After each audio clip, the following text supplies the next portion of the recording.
I've always been the kind of person who tries to stay invisible at work, not because I hate people, but because I've learned the hard way that blending into the background usually causes fewer problems than standing out too much. I show up on time, do my job, keep my headphones in, smile when required, and leave without making waves, which is why I noticed almost immediately when my coworker across the aisle seemed to go out of her way to dislike me. Her name was Rachel. She'd been with the company longer than I had, and from the very first week I joined, something about her energy toward me felt off. She never said anything openly rude, never raised her voice, never did anything that HR would ever care about, but there was this constant undercurrent of tension, the kind that makes you second-guess everything you say in meetings and replay conversations in your head on the drive home. If I made a suggestion, she'd correct it, even when it was right. If I asked a question, she'd answer it like I should have already known. If I stayed quiet, she'd sigh, like my silence itself was somehow inconvenient. At first, I convinced myself I was imagining it, because that's usually my default response to discomfort, but over time, the pattern became impossible to ignore. Other coworkers noticed too. One afternoon, one of them even joked, "Man, Rachel really keeps you on your toes, huh?"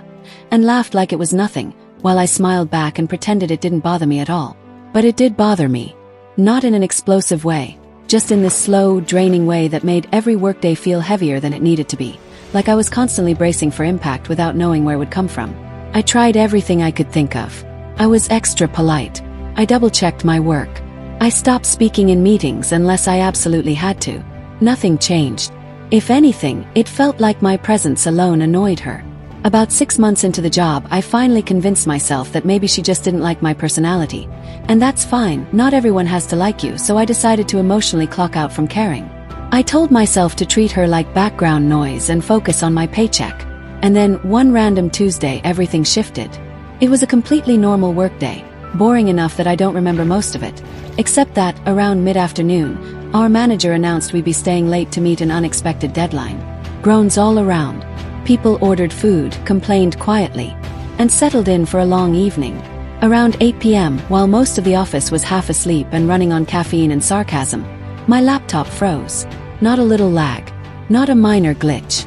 Completely dead. I restarted it. Nothing. Tried again. Still nothing.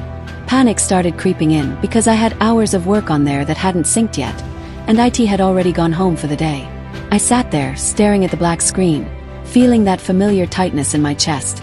The one that shows up when something goes wrong and you don't know who to ask for help. Before I could even decide what to do, Rachel stood up from her desk. I assumed she was leaving, and honestly, I felt a tiny flicker of relief at not having to exist near her anymore that night. Instead, she walked straight toward me. I braced myself for a comment, maybe something about backing up files or being more careful, but she didn't say any of that. She just looked at my screen and said very calmly, "Your hard drive overheats sometimes. Happened to me last year. Give it 10 minutes. I blinked at her, surprised, and said, "Oh, okay." She nodded, went back to her desk, and a few minutes later returned with a spare laptop charger and a bottle of water, setting both down next to me without making a big deal out of it. "That should help," she said, like we'd been friendly co-workers all along. I thanked her, still a little stunned, and she walked away without another word. 10 minutes later, my laptop turned back on. Everything was still there. I felt this wave of relief so strong it almost made me dizzy. When I glanced over at Rachel, she was already back to working, headphones on, completely unfazed, like she hadn't just pulled me out of a stress spiral. That moment alone would have been confusing enough. But what happened next stayed with me. As people started packing up around 10 p.m., she paused at my desk and said, "Hey, you did a good job today. Your notes from the morning meeting actually helped." It wasn't dramatic. It wasn't emotional. It was just sincere. And then she left. I sat there long after, staring at my screen, trying to reconcile that version of Rachel with the one I'd spent months feeling anxious around. Over the next few weeks, things slowly changed. She still wasn't overly warm, still direct, still serious, but the edge was gone. She corrected me less. She acknowledged my ideas. Once, she even laughed at something I said, which felt so surreal that I wondered if I'd imagined it. Eventually, curiosity got the better of me. One afternoon, while we were both waiting for the printer, I casually asked her something I'd been holding in for months. "Can I ask you something kind of awkward?" She glanced at me, raised an eyebrow, and said, "Sure." I took a breath and said, "Did I do something wrong when I started here? I always felt like you didn't like me." She was quiet for a moment, and then she sighed, not annoyed, just tired. "No," she said.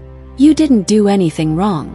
She hesitated, then added, "You reminded me of someone." And suddenly everything made sense.